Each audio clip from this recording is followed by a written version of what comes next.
Le médecin est quelqu'un de très conservateur et surtout de très paranoïaque.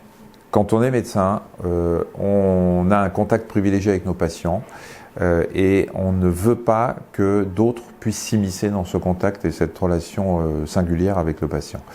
Et quand je dis on ne veut pas que quelqu'un, ça va de la caisse d'assurance maladie, il n'y a rien qui irrite plus les médecins que les contrôles par les médecins sécu, qu'on ne veut pas que même d'autres types de médecine puissent interférer dans notre façon de traiter les patients. Ça, c'était il y a quelques décennies. Aujourd'hui, les médecins, ils se servent des smartphones, les médecins, ils se servent d'Internet, les médecins, les patients prennent des rendez-vous sur Doctolib et qui sont très contents, les médecins avec ça. Il y a une aide au diagnostic qui met du temps à arriver, mais qui arrivera progressivement. Un médecin ne peut pas tout savoir. D'ailleurs, un bon médecin est un médecin qui connaît les limites de ses compétences et qu'Internet, pour nous, c'est un outil extraordinaire. Parfois, j'ai des malades qui viennent me voir avec un diagnostic d'une maladie rare, génétique, machin. Jamais entendu parler, je sais pas ce que c'est, je tape sur Internet devant le patient. C'est pas un problème, il ne m'en veut pas, au contraire. Et on peut avoir besoin, je veux dire, un jour, aujourd'hui, quand je fais une ordonnance, j'ai mon Vidal et ma tête. Je peux associer 4-5 médicaments. Parfois, il y a des interactions entre les médicaments que j'ai pas dans mon cerveau et qui sont pas écrites sur le Vidal, qui peuvent entraîner des problèmes. Et c'est tous les jours que ça arrive en France.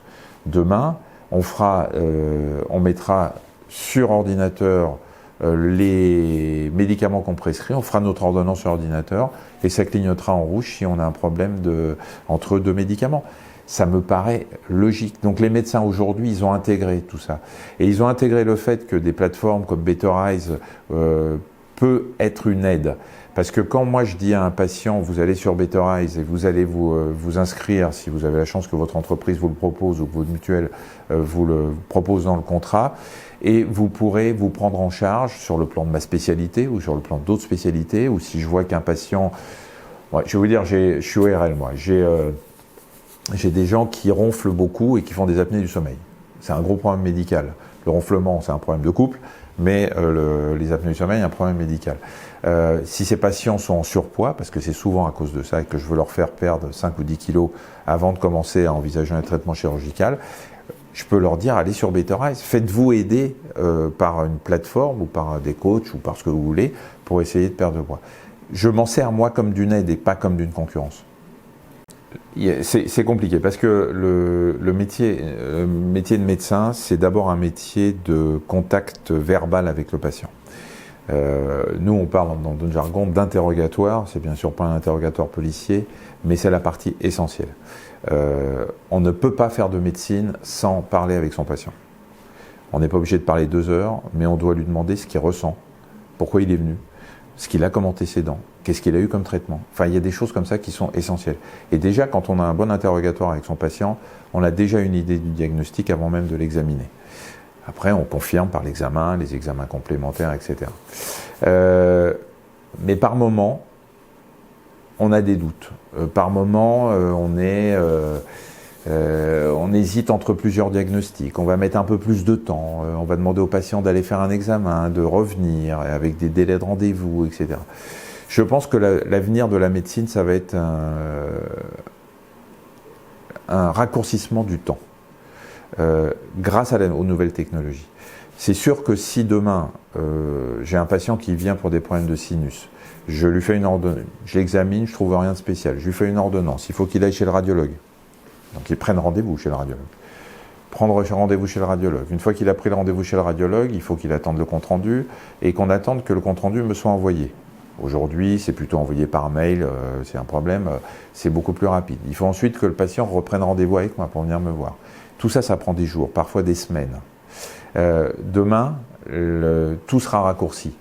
Le patient, j'aurai un doute, j'aurai probablement, et ça risque aussi d'être la mort de certains radiologues, mais j'aurai probablement dans mon cabinet un examen qui ne sera pas de la radiologie, qui ne sera pas des rayons X, qui sera peut-être des rayonnements magnétiques, qui sera peut-être je ne sais quoi, parce qu'on va inventer des photons, de n'importe quoi. Je le mettrai dans la pièce d'à côté, je lui ferai 2 clichés de ces sinus que je ne vois pas, puisqu'ils sont cachés derrière, et en 2 secondes, j'aurai un diagnostic. Et je pense que la médecine de demain, ça sera ça. Une médecine où tout se fera en un rendez-vous.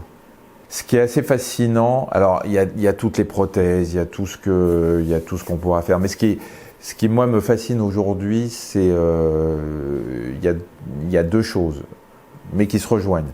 C'est les banques d'organes. En fait, le vieillissement, c'est quoi? C'est une usure de nos pièces à l'intérieur, comme d'une bagnole. Dans une voiture, tu vas changer la culasse, le moteur, le machin, et puis si la carrosserie tient, tu continueras à rouler.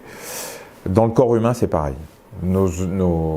En dehors même de toute maladie, de toute pathologie, nos organes vieillissent. Nos organes s'oxydent. Chaque cellule qui travaille va faire une sorte de rouille, une oxydation, et plus cette cellule sera oxydée, plus elle va mourir vite. Et à un moment, les cellules en vieillissant s'oxydent plus vite. C'est pour ça on dit qu'il faut manger des antioxydants.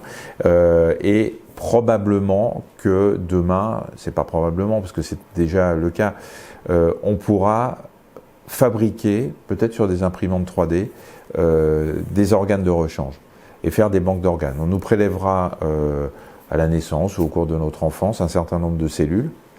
C'est ce qui se passe aujourd'hui déjà, qui n'est pas encore appliqué en médecine, mais c'est ce qui se passe déjà. On prend des cellules, on me l'a fait moi sur moi, on m'a pris des cellules de l'intérieur de la joue et des cellules dans le sang, des globules.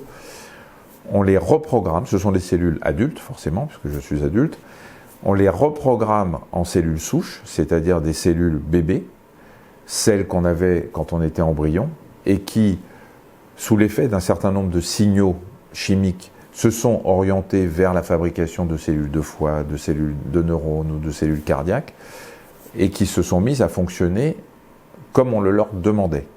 Et bien aujourd'hui, on est capable de prendre des cellules adultes, de les faire redevenir bébés, donc des cellules souches, et ces cellules souches embryonnaires, de les faire repartir vers l'organe dont on a besoin. Autrement dit, on est capable simplement, avec une prise de sang et en prenant des globules, de fabriquer un foie si on a besoin d'une transplantation hépatique, un cœur si on a besoin d'une transplantation cardiaque. Et demain, ce sera ça la médecine. Ce sera une banque d'organes disponible pour chacun, parce qu'on aura prélevé vos cellules à la naissance ou un peu plus tard, voire dans le cordon ombilical. On les mettra de côté. Si un jour vous avez un problème et qu'il faut faire pousser un organe pour vous remplacer, eh ben on le fera. On pourra même reprogrammer, parce qu'il y a les histoires de télomères qui sont les petits bouchons qui sont au bout des chromosomes et qui se raccourcissent au fur et à mesure que nous vieillissons. Et c'est ça qui peut donner un peu l'âge auquel on pourrait mourir. Et ben on peut aussi probablement rallonger ces télomères, ces protections des chromosomes par des manipulations génétiques. Alors tout ça, ça fait peur. Parce que dès qu'on parle de manipulation génétique, on voit les apprentis sorciers, les clones et tout ce qu'on veut. Mais c'est assez fascinant d'imaginer que demain, on pourra nous remplacer les organes, parce que ça veut dire qu'il n'y a probablement pas de limite à la vie, ou en tout cas que ces limites dépasseront les 120, 130 ou 140 ans.